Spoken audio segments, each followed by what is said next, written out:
Bapak-bapak, ibu-ibu, abang empon, cangcingnya babeh, panitia lomba pantun Betawi, para dewan juri, dan hadirin semuanya. Buku dirangkum dalam karton isinya dokumen rahasia. Assalamualaikum buat semua para penonton dan warga Indonesia. Bang, kalau menaruh benih jangan dimasukin ke dalam celana, benih pohon anggur dari Pinang Ranti. Sebelumnya saya mau kenalin dulu nih, asalnya dari mana? Dari Sanggar Sijagur, Kecamatan Keramat Jati. Bang, kalau berjuang untuk agama harus semangat dan juga kuat, kudu setia, jaminannya termasuk syahid.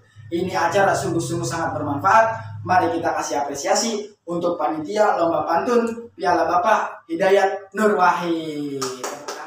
Bang, kalau pergi haji naik pesawat seperti kilat, harus manasik haji yang rutin, kagak harus dikenal.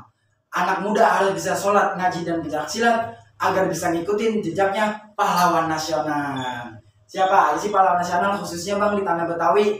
Ada Kiai Haji Nur Ali, ada Kiai Haji Darip Klender, ada Kiai Haji Abdullah Syafi'i. Pokoknya banyak deh Bang. Bang, kalau beli nasi lauknya ikan, ikan dibeli dari kampung pedalaman. Era globalisasi ini sungguh-sungguh sangat memperhatinkan. Mari sama-sama kita menjaga yang namanya iman.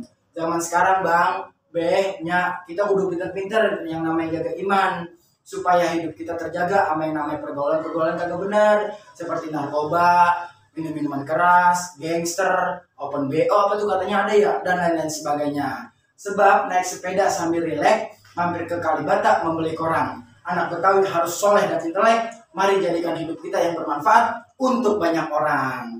Yang terakhir nih Bang, anak buaya memakan ikan dari kampung naga di lumurin tanah. Seni budaya harus kita lestarikan agar terjaga, jangan sampai punah.